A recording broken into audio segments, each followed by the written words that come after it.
Boa noite a todos. Estamos nós reunidos. Hoje é o nosso terceiro estudo da obra Libertação.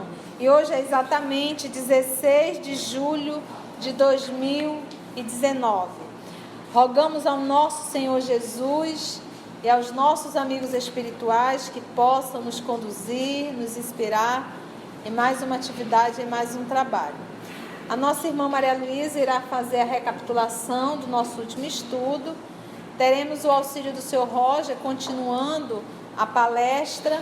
E como tem alguns nomes e vai ser necessário algumas biografias, a nossa Maria Luísa sempre atenta, já pesquisou e trouxe para a gente. Porque se André Luiz cita o nome, tenho que saber por que ele está citando. E a forma de nós sabermos o porquê que ele está citando aquele nome é conhecendo um pouco a história desse ser humano, ok? Então, vamos para a nossa recapitulação breve e vamos continuar estudando a obra. Bom, André Luiz, então, está com o instrutor Gúbio e foi assistir uma palestra do ministro Flacos. E o ministro começa falando sobre os superiores e os inferiores, dizendo que os superiores devem usar de severidade para instruir aqueles espíritos inferiores, mas que acima de tudo eles têm que ter também muito amor para instruir essas criaturas. E ele fala dizendo que a educação em geral ela é um movimento de fora para dentro, mas que a renovação, a reforma íntima, ela é de dentro para fora, não é? Ele faz inclusive uma comparação sobre a eletricidade e a força mental. Ele diz que o espírito humano conhece as duas e que da eletricidade ele conhece tudo, mas que desconhece muito da força mental, que ambas são dirigidas pela mente, não é? E ele fala que ele ouvia falar em colônia, nunca falava de colônias purgatoriais, mas não sabia realmente o que era, não é? Então ele diz, o ministro fala que não existem aquele inferno, vamos dizer assim, aquela região infernal. Existem sim regiões obscuras, onde estão espíritos desesperados e que precisam muito, além de palavras, não é?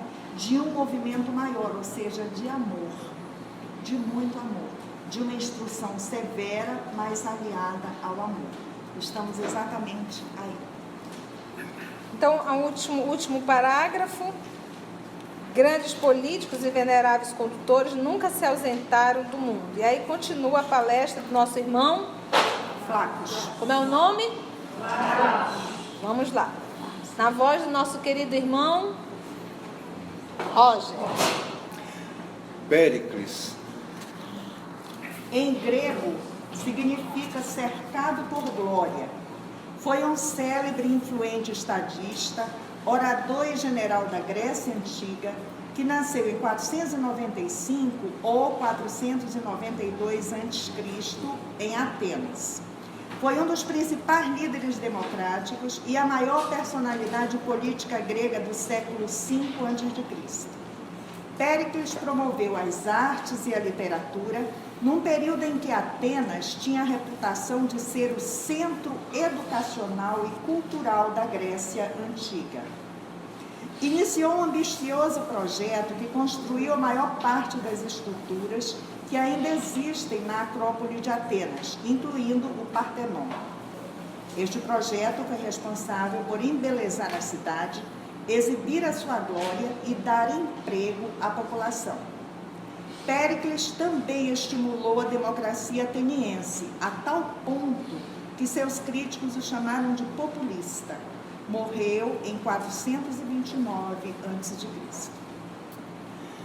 O estadista que legou seu nome a um século realiza edificante trabalho educativo junto dos gregos. Entretanto, não lhes atenua a belicosidade e os pruridos de hegemonia, sucumbindo ao assédio de aflitivo desgosto. Então vamos entender aí por que ele falou de Péricles. Então, só para nós entendermos um pouquinho. Péricles, 495 a.C., ele era um orador grego, estadista, general, obviamente na Grécia Antiga. Então, olha lá, só para a gente entender. O estadista que legou o seu nome a um século realiza edificante trabalho educativo junto aos gregos, beleza. Entretanto, não lhes atenua a belicosidade, quem quiser traduzir, que incita a guerra. Tá? E os pluridos, exatamente. Porque apesar de todo o movimento, né, pluridos aí seria impaciência. Vamos só colocar o conceito. Pluridos é impaciência, hegemonia, supremacia entre cidades, nações e povos. Então vamos lá. Belicosidade seria o quê? Incitar a guerra. Plurido seria o quê? Impaciência. Hegemonia seria o quê? Supremacia entre cidades. Então olha só. Apesar dele realizar edificante trabalho educativo junto dos gregos, entretanto, não lhes atenua o incentivado à guerra, à impaciência e esse movimento de o quê? Da hegemonia, de se achar o melhor de todos.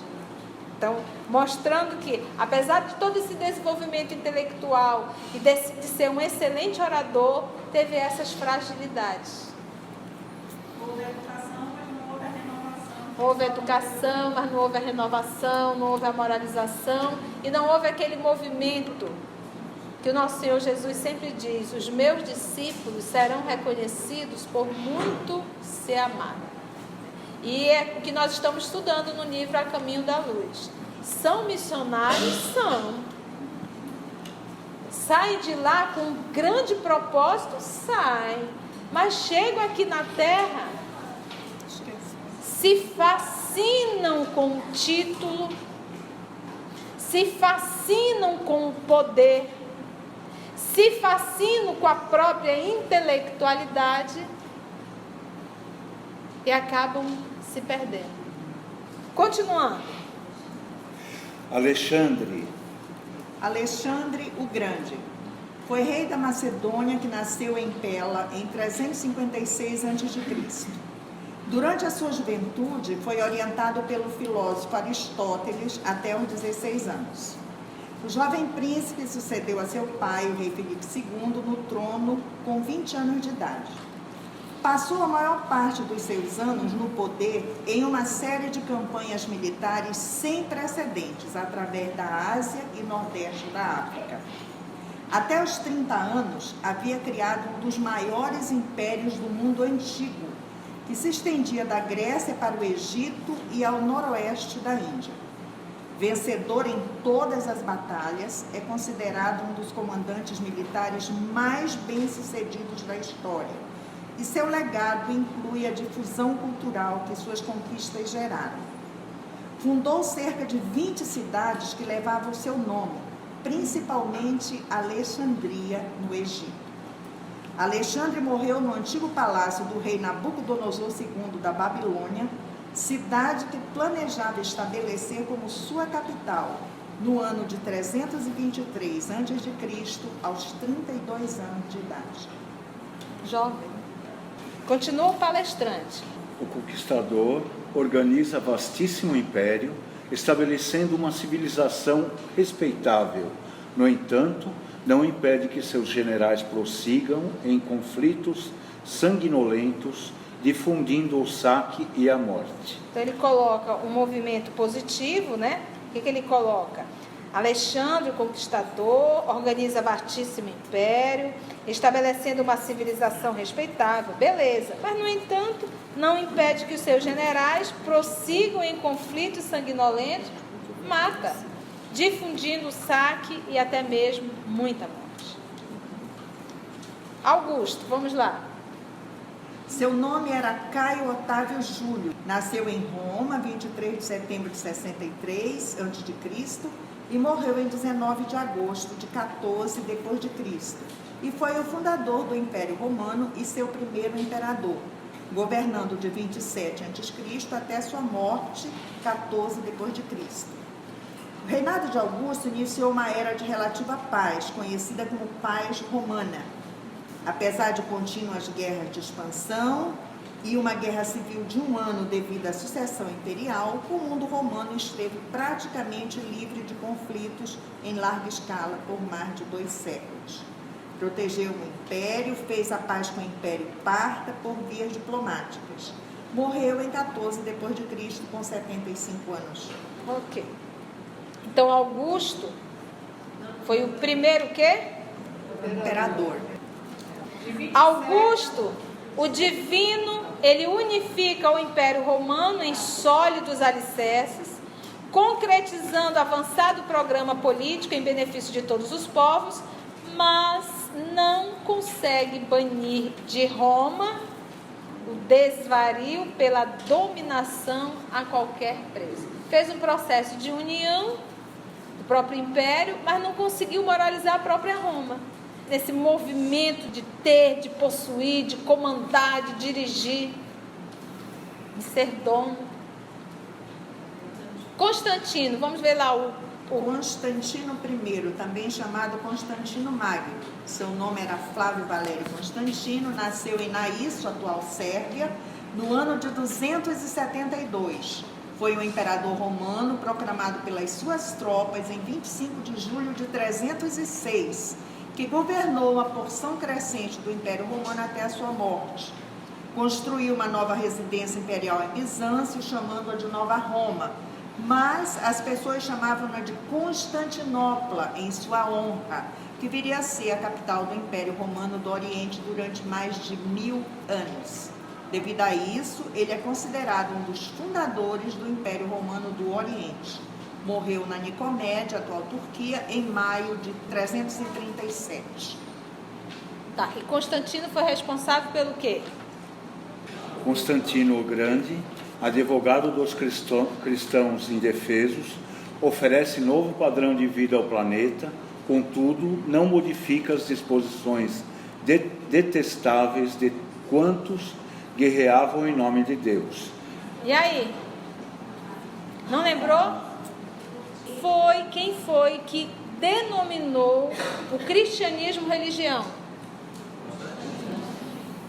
Mas foi Constantino. Ele teve uma visão, gente, antes de uma batalha, ele teve uma visão de uma cruz e uma voz dizendo para ele: segue esse emblema, sob esse emblema tu vencerás. E a partir daí o cristianismo passou a ser a religião oficial de Roma. Oficial, foi Constantino. Em que ano?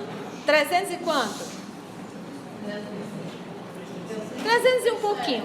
A partir daí, desse momento, quando Constantino transformou o cristianismo em uma religião oficial, igreja apostólica romana, uma religião romana, a partir daí o cristianismo foi se definhando. Até o ano 300, o povo entrava nos círculos romanos cantando, aptos a doarem a vida. Quando foi transformado em uma religião oficial, o cristianismo foi embora. O cristianismo foi embora. Perdeu a essência. Tá? Então pensa que ele diz: Constantino Grande, advogado dos cristãos indefesos, oferece novo padrão de vida ao planeta. Beleza. Contudo, ele não modifica as disposições detestáveis de quantos guerreavam em nome de Deus. Que aí iniciou todo o movimento realmente de perseguição. Napoleão Bonaparte nasceu em Ajaccio, Córcega, em 15 de agosto de 1769. Foi um líder político e militar durante os últimos estágios da Revolução Francesa. Adotando o nome de Napoleão I, foi imperador dos franceses de 18 de maio de 1804 a 6 de abril de 1814 e de 20 de março a 22 de junho de 1815.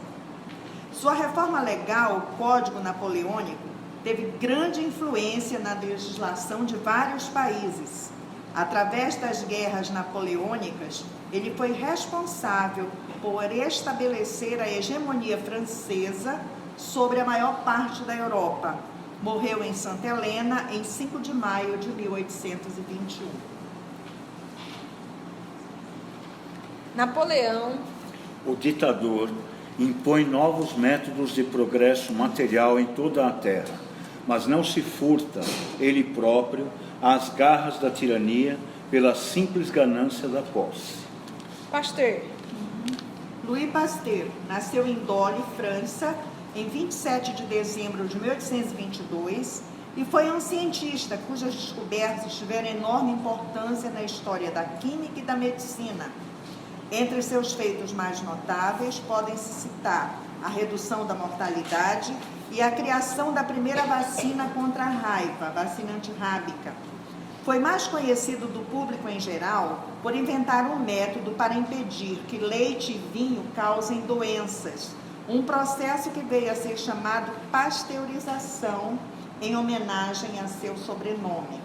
É considerado um dos 3 principais fundadores da microbiologia, juntamente com Ferdinand Pon e Robert Koch. Morreu na França no dia 28 de setembro de 1895 e seu corpo está enterrado sob o Instituto Pasteur em Paris. então você observa que o nosso querido Flaccus está fazendo uma palestra no mundo espiritual, porque essa é uma palestra, lembra? Uma palestra que está sendo dada para quem?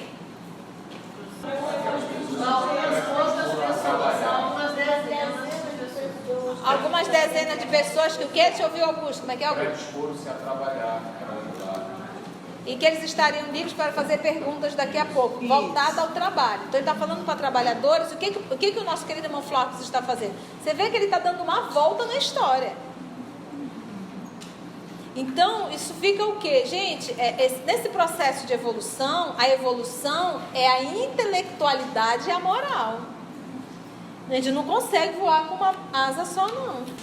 Eu tenho que procurar, se o nosso querido Emmanuel me traz uma obra chamada A Caminho da Luz e nos conta toda a história do planeta Terra, desde a formação até a Idade Média e um pouco mais. E realmente, você vai... Gente, eu estou para ficar... Meu cabelo está mais branco, porque a gente não está estudando muito. Mas para mim está sendo muito construtivo, porque nós estamos aprendendo a história do nosso planeta. Desde a formação.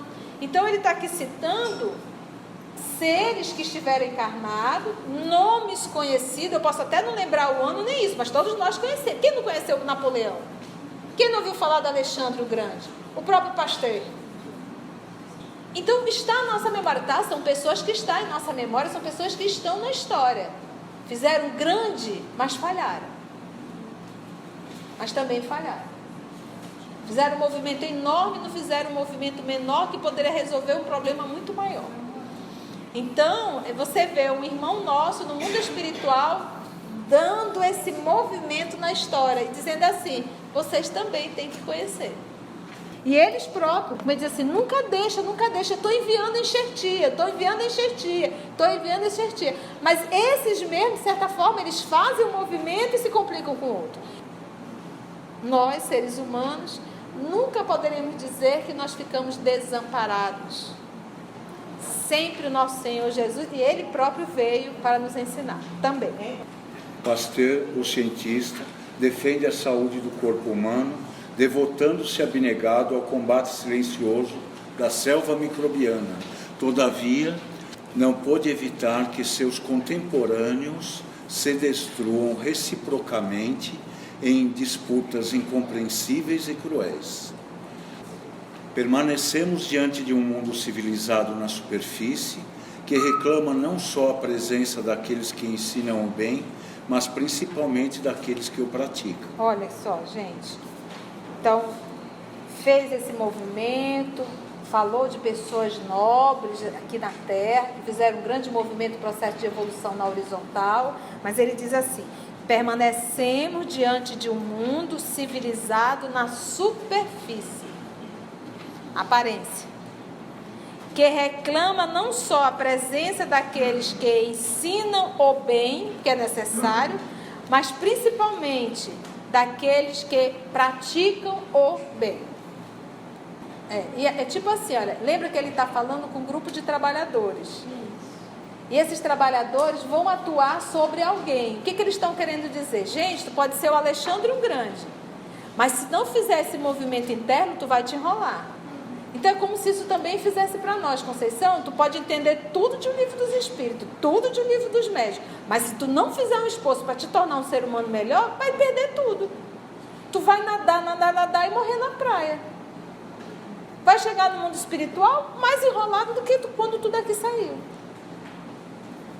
E mostrando mais uma vez para esses trabalhadores que irão atender, que para eu trabalhar, para eu realmente auxiliar, eu tenho que fazer esse movimento de reforma íntima.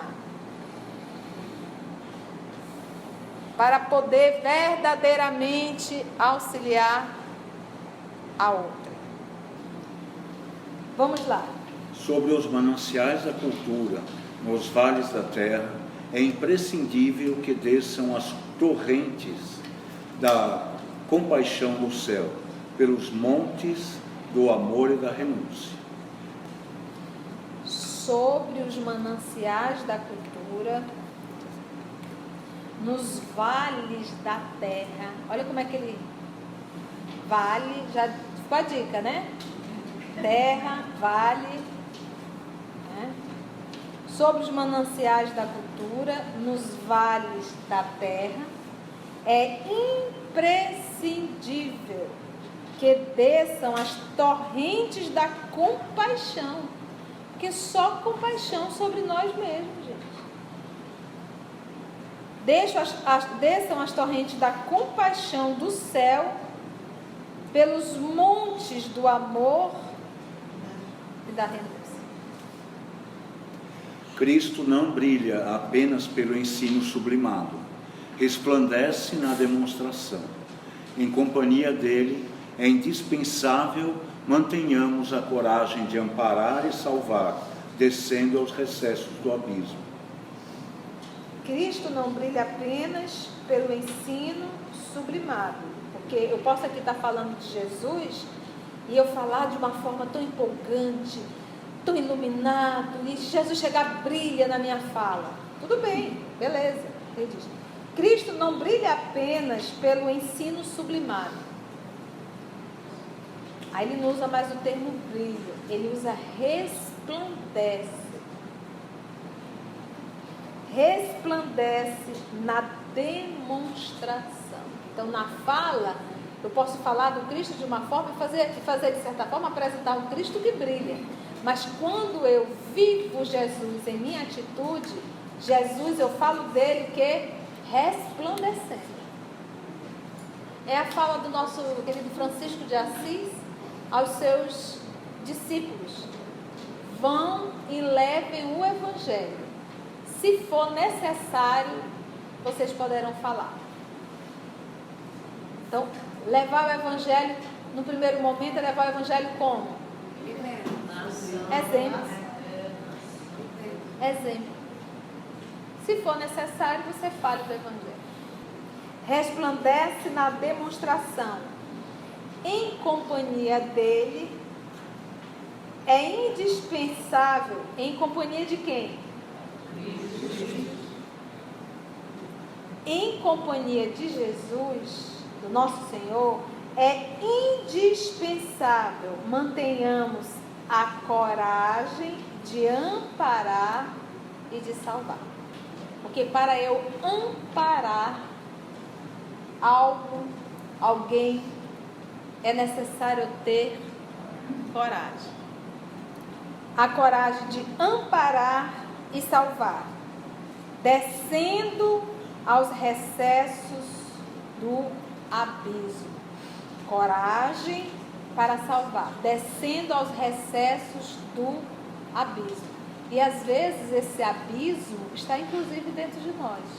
Às vezes descer nesse abismo também para ajudar a outrem, mas só com coragem. A coragem é o ser que carrega consigo a esperança e a fé. Não longe de nossa paz relativa, em círculos escuros de desencanto e desesperação, misturam-se milhões de seres conclamando comiseração. Por que não acender piedosa luz dentro da noite em que se mergulham desorientados? Por que não semear esperança entre corações que abdicaram da fé em si mesmos? Olha só a pergunta, né? Não longe de nossa paz relativa, em círculos escuros de desencanto e desesperação, misturam-se milhões de seres, conclamando comiseração.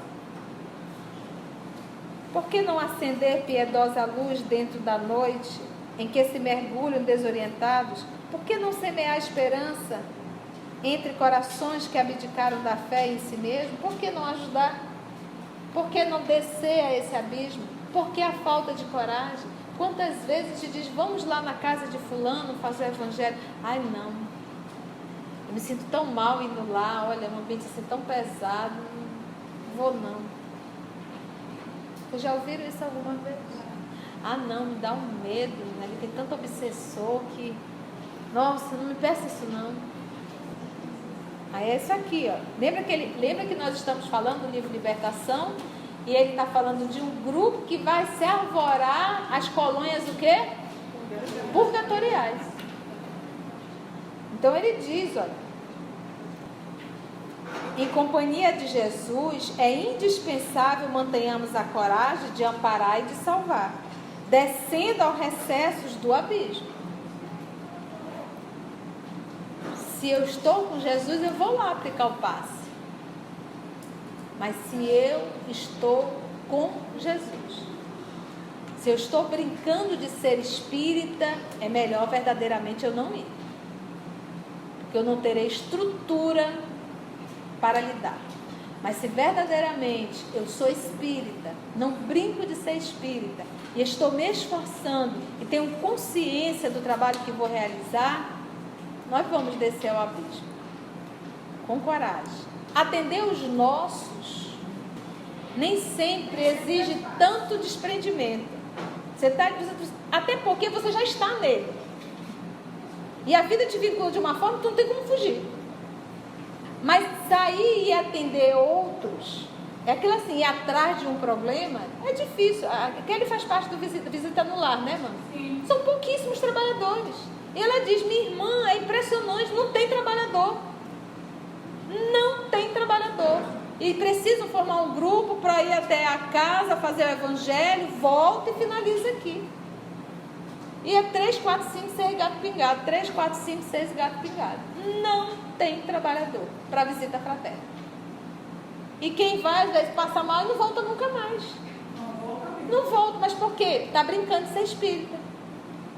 Não foi preparado para a atividade. Não tem consciência do trabalho que vai realizar.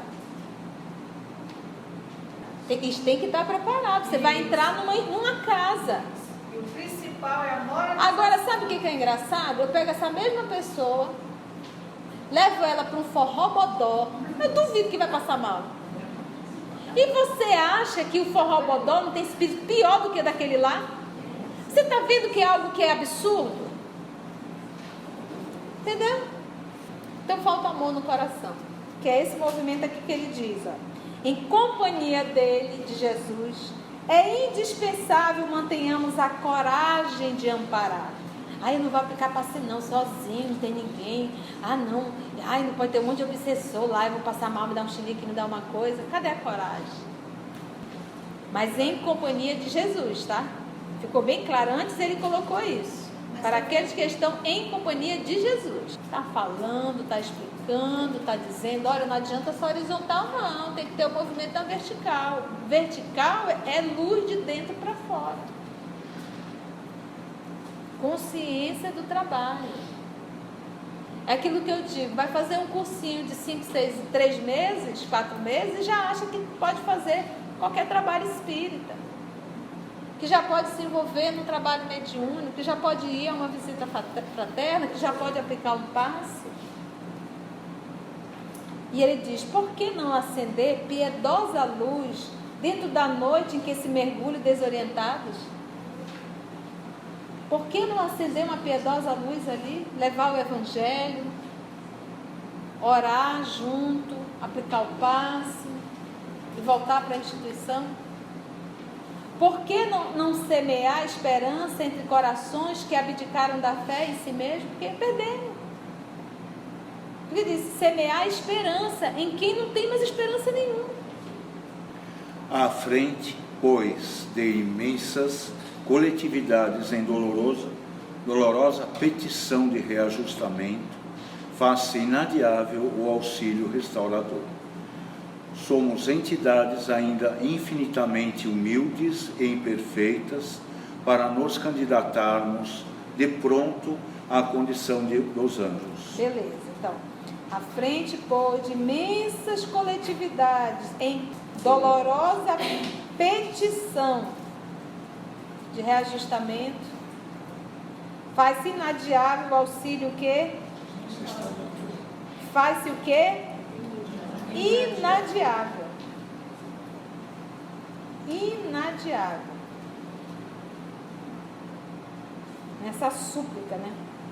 Somos entidades ainda infinitamente humildes e imperfeitas para nos candidatarmos de pronto a essa condição dos anjos. Comparada à grandeza inabordável para nós de milhões de sóis que obedecem às leis soberanas e divinas em pleno universo, a nossa Terra, com todas as esferas de substância ultrafísica que a circundam, pode ser considerada qual laranja minúscula perante o Himalaia, e nós outros, confrontados com a excelsitude dos espíritos superiores que dominam na sabedoria e na santidade, não passamos por enquanto de bactérias controladas pelo impulso da fome e pelo magnetismo do amor. Entretanto, guindados às singelas culminâncias da inteligência, somos micróbios que sonham com o crescimento próprio para a eternidade. Contam, né? Não sei a veracidade, são os contos aí, que o Chico disse que estou tão ruim, estou me sentindo verme. E o Hermano disse, não ofenda o nosso verme. Comparada à grandeza inabordável para nós, de milhões de sóis que obedecem, ele disse, olha, essa é uma lei que eu não consigo nem abordar. Quando se fala do quê? Milhões de sóis que obedecem a leis soberanas e divinas em pleno universo. Milhões de sóis, tá? Ele diz, é inabordável, não vou nem... O próprio livro dos Espíritos diz, louco aquele que quiser dar número. A nossa Terra, em pleno universo, a nossa Terra, com todas as esferas de substância ultrafísica que a circundam, ela pode ser considerada qual laranja minúscula perante o Himalaia. O que é o Himalaia?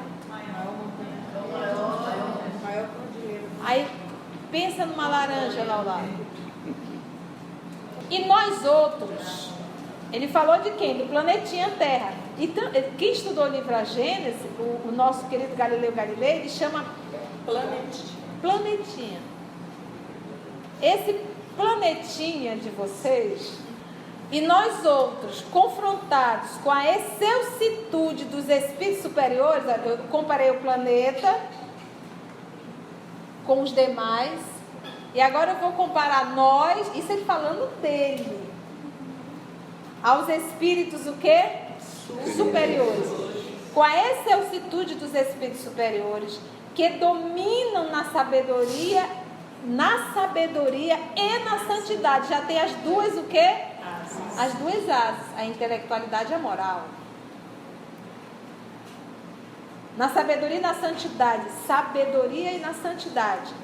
Não passamos por enquanto. Por isso é que ele fez um movimento comparando esses espíritos e a nossa colocação. Lembra que ele colocou Himalaia e a laranja. E nós, perante esses espíritos de sabedoria e de santidade, né? E nós, qual a comparação? Ele diz, bem, colocando um espírito que já tem a sabedoria e a santidade, nós não passamos perto dele de uma bactéria. Mas ele diz por enquanto. Por enquanto, Por enquanto, é verdade, Marisa. Ele mostrou, é como se ele dissesse assim, gente, acorda que o caminho ainda é muito longo. Se eu pegar um espírito que já tem sabedoria, já tem inteligência, e colocarmos, e ele se colocou. Ele fez assim, nós, né? Ele se colocando próximo desses espíritos, nós somos ainda uma bactéria. Não é dizendo nós somos uma bactéria, mas fazendo a comparação nesse processo de evolução, é como se fosse uma bactéria. Controladas pelo impulso da fome, e é verdade, e pelo magnetismo do amor, que é o processo da atração. Não o amor na sua essência, mas na atração.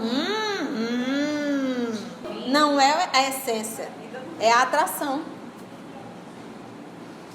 E aí ele diz: entretanto, guindados a singelas culminância da inteligência, singelas, tá, gente? Guindados é o quê? Levantados, né? A uma posição elevada. Vamos lá. Guindados a singelas culminâncias de impulso da inteligência, tá? Somos micróbios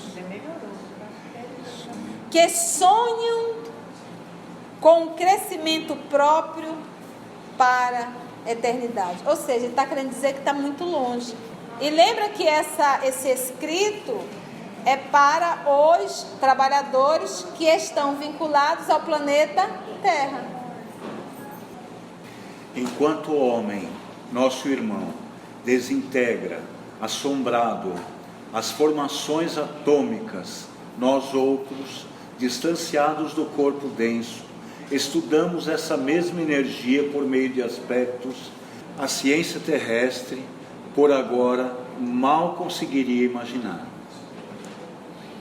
Caminheiros, porém, que somos do progresso infinito, principiamos apenas, e ele e nós, a sondar a força mental, que nos condiciona as manifestações nos mais variados planos da natureza.